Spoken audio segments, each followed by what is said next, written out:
लीजिए फूल और बाछा पर लीजिए। प्रेतानि माल्यानि भगवन् श्री गणपत्यादिनी पंचदेवता नवग्रह कुलदेवी कुलदेवता ओमा भूर्भुवः भगवन् सर्वदेवी सर्वदेवताभ्यो नमः। चढ़ाइए भगवान के स्थल पर। एतानि माल्यानि भगवन् श्री सर्वदेवी सर्वदेवताभ्यो नमः। कलशा में लीजिए जल। एतानि माल्यानि भगवन् श्री सर्वदेवी कलश यहाँ गच्छ यहाँ तिष्ठतः क्षिति।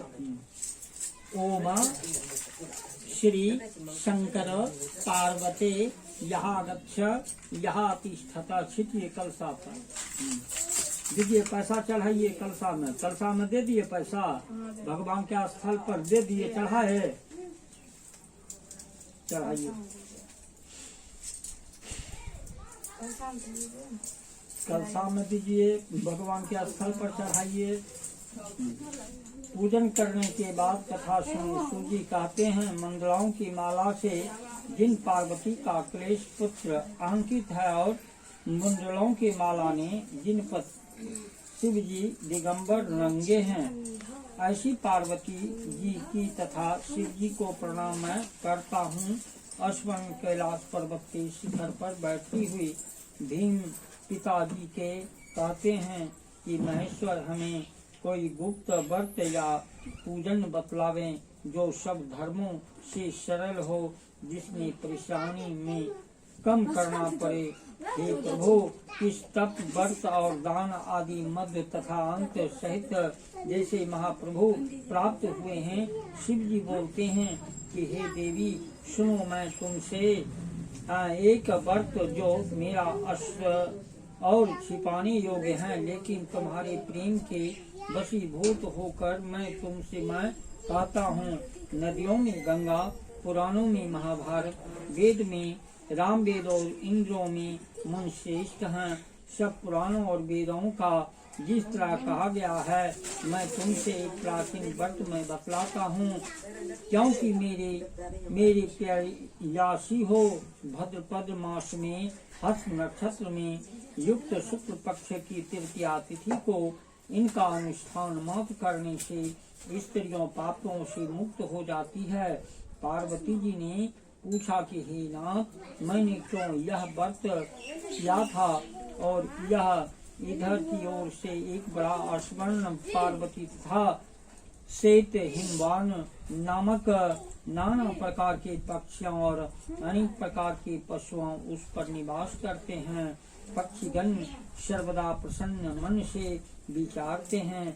वहां पहुंचकर गंधर्वों नाचती है और पर्वतीराज इसे आदि के खाने भरी हैं। यह पर्वतीराज ऊंचा तो इतना अधिक है, इनके मित्र के घर की तरह समझकर आकाश का स्मरण किए रहता है। धनाई सदा सुनाई देती रहती है। हे पर्वतीराज, तुमने बल्ब काल में ऋषि पार्वती पर तपस्या की थी। 12 वर्ष तक तुम ऊँची ऊँची 64 वर्ष तक सूखे पत्ते खाकर रही। माघ के महीने में जल बरसता रहा और वैशाख के दुपट्टी में पंचगति तपस्या थी। सावन महीने में जल बरसता तो भूख प्यास से रहकर मैदान में बैठती रही और उसी समय नारद जी वहाँ आ पहुँचे। मुनि श्रेष्ठ नारद जी उस समय तुमने देखने गए थे। नारद जी को देखकर गिरि ने आधन्य आसन्य आदि देखकर उनकी पूजन की और कहा कि हे स्वामी, आप किस लिए आए हो? अहो भाग्य है, आपका आगमन मेरे लिए अच्छा है।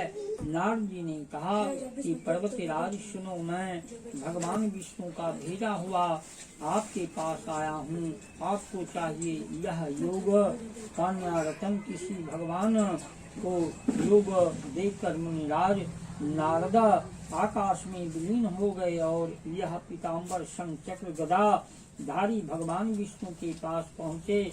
वहाँ हाथ जोड़कर नारद जी ने भगवान विष्णु से कहा कि हे पुत्र, मैंने तुमने भगवान विष्णु को दे डाला। तब पिता की बात सुनकर तुम बिना उत्तर दिए ही अपनी सखियों के घर चली गई। वहाँ जमीन पर भरकर तुम बड़ी दुखित होते हुए विलप करने लगी। तुमको बड़ा यह दुख देखकर चेष्टा करूँगा। मैंने कोई संदेह नहीं है, इसमें कोई संदेह नहीं है। इसने अपने विचार किया कि पिता ने ठुकरा दिया है, इसने अपने शरीर को त्याग दूंगा। पार्वती राज की इस बात को सुनकर सखियों के साथ त्याग न करें, क्यों किसी ऐसे वन को चलें जहाँ पिता को पता न लगे। और यह इधर तुमने पिता घर घर खोजने लगे, दूतों द्वारा भी खबर लेने लगे कि कौन देवताओं के मेरी पुत्री को हर ले गया है। ऐसा सोचते हुए हिमवान मोक्षित हो गए। गिरिराज को मोक्षित देखकर सब लोग हाहाकार करते दौड़ पड़े। जब होश हुआ तो सब पूछने लगे।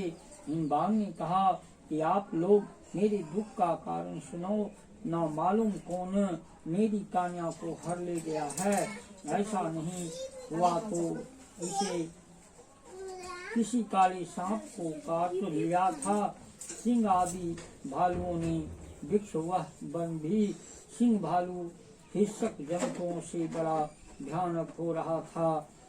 तुम भी सखियों के साथ उस भयानक वन में चलती चलती एक ऐसी जगह जा पहुंची जहाँ एक नदी वह रही थी, और तुमने जली कंदला में आसन बना लिया और मेरी एक बालिका प्रतिनिधि बनाकर अपनी सखियों के साथ जब भद्रपद शुक्ल पक्ष के हर्ष तृतीया तिथि प्राप्त हुई, तब उसने मेरा विधिवत पूजन किया और रात भर जागरण की मुझे प्रसन्न करने से बताया। उस वृत्रराज के प्रभाव से मेरा आसन जगमग उठा, जिसने तत्वकाल उस स्थान पर जा पहुंचा, वहाँ जहाँ पर तुमने अपनी सखी के साथ रहती थी। वह यदि आप मेरे ऊपर प्रसन्न हो तो मेरे पति बने। जब यह कहकर कैलाश पर्वत के वापस आने पर तुमने वह प्रतिमा नदी के प्रवाहित कर दी और सखियों के साथ उस महाव्रत का पारण किया। हिमवान भी तब तक इस वन में खोजते हुए आप पहुँचे। चलो दिशाओं में तुम्हारे खोज करते करते व्याकुल हो चुके थे, इसलिए तुम्हारे आधन के पहुंचने पर गिर पड़े। थोड़ी देर और विलप कर रोने लगे। फिर पूछा, पुत्री तुम सिंह गद्द आदि जंतुओं से भरी इस वन में क्यों आ पहुंची? पार्वती जी ने उत्तर दिया, हे पिताजी, मेरे पहले ही अपने आप को शिव जी के हाथों में सौंप दिया है। तूने मेरी बात टाल दी, इसलिए मैं वहाँ चली आई, तुम्हारा विवाह कर दिए, इसी से तुम्हारा आदर्शन पाया है। तब इस व्रत को हरितालिका नाम क्यों पड़ा? तूने सखियों हर ले गई थी, इसलिए हरितालिका नाम पड़ा। पार्वती जी ने कहे कि हे प्रभु, अपने नाम तो बताया, अब इनकी विधि भी बतावें। इसका क्या पूर्ण है, क्या फल है, यह व्रत कौन दिन करें? श्री शिव जी पार्वती जी से कहते हैं कि हे देवेन, मैंने अस्पन स्त्री जाति की भलाई के लिए यह उत्तम व्रत बतलाया है। जो स्त्री अपने स्वभाव की रक्षा करना चाहती हो, वह यज्ञ पूर्व इस व्रत को करें। केले के खंभे आदि शोभित एक सुंदर मंडप बनवावें। शंख भरी मृदा आदि बजाते हुए बहुत से लोग एकत्रित होकर तरह तरह के मंगलाचार करते हुए उस मंडप में पार्वती तथा शिव जी की प्रतिमा स्थापित करें। एकत्रित कर मेरी पूजन करें और रात भर जागरण करें। ऊपर जो वस्तु गिनाई गई है, इनके अतिरिक्त नारियल, सुपारी, जम्हेरी, नींबू, लौंग, अनार, नारंगी, जो फल प्राप्त हो सके और इस ऋतु में जो फल तथा फूल मिल सके विशेष रूप से रखें। इनके बाद धूप दीप पूजन करें। शिव रूपी आपको मंगलाचार्य हे शिव रूपनी, आपको सदा के लिए नमस्कार है। हे ब्रह्मणी, आपके लिए मेरा नमस्कार है। हे जगदात्री, आपको नमस्कार है। हे शिव वाहनी, संसार की भय से भयभीत मुझे जिनकी रक्षा करें, इसी मंत्र से पार्वती तथा शिव जी की पूजन करें। जो इस तरह एकत्रित होकर स्त्री पुरुष द्वारा आधे साथ उनका संकल्प करें। हे देवी, जो स्त्री इस प्रकार पूजन करती है वह सब पापों से छूट जाती है। इसमें इसे 7 जन्म तक सुख और सौभाग्य प्राप्त होता है। जो स्त्री तृतीया तिथि को व्रत नक्षत्र अत्र भक्षण करती है वह 7 जन्म तक बढ़िया रहता है। इनको बार बार विधवा होना पड़ता है। वह सदा दरिद्र पुत्र शौक से स्वाकुल स्वभाव की लड़की सदा दुख भोगने वाली होती है और उपवास न करने वाली स्त्री अंत में घोर नरक को जाती है। मांसाहार करने से बाघनी, दही खाने से बिल्ली, मिठाई खाने से चोटी, सब्जी खाने से मक्खी होती है। इसलिए तीज को अत्र खाने से सोखली, फल खाने से बाघनी, पानी पीने से जौंक, दूध पीने से साखनी, उस रोज सोने से अजगरी और पति को धोखा देने से मुर्गी होती है। इसलिए सभी स्त्री व्रत आवश्यक करें। जो स्त्री इस व्रत करती है वह अपने समान पति पाती है और जब वह मरने लगती है तो तुम्हारे समान इसका रूप हो जाता है।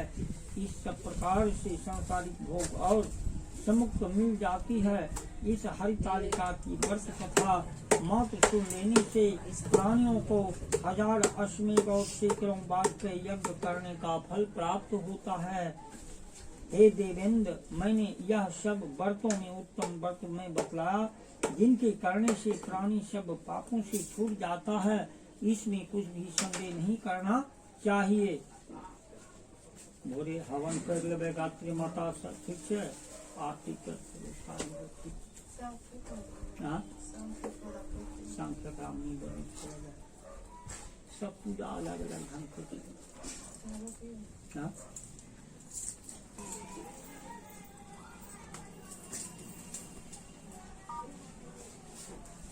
लेकिन पूजा करे रहिए बाबा बड़ी सोच को मंथन में घीच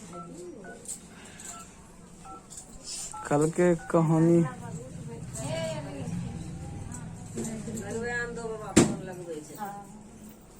अच्छा बाबा ये बताइए, जे आप कौर से नहीं करते वो केना करते?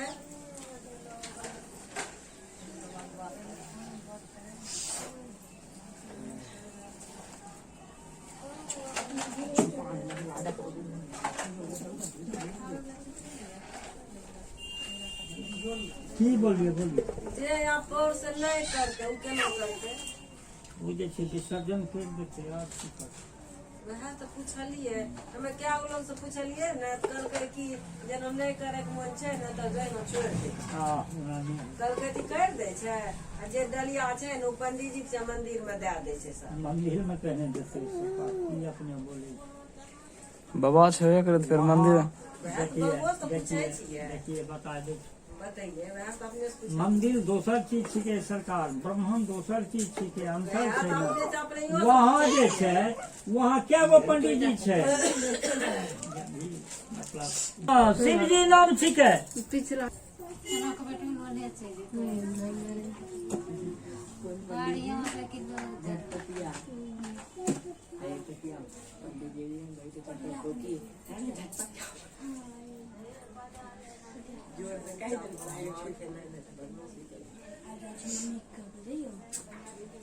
देखै नहीं तो पंडित जी में करे छे नहीं आउन।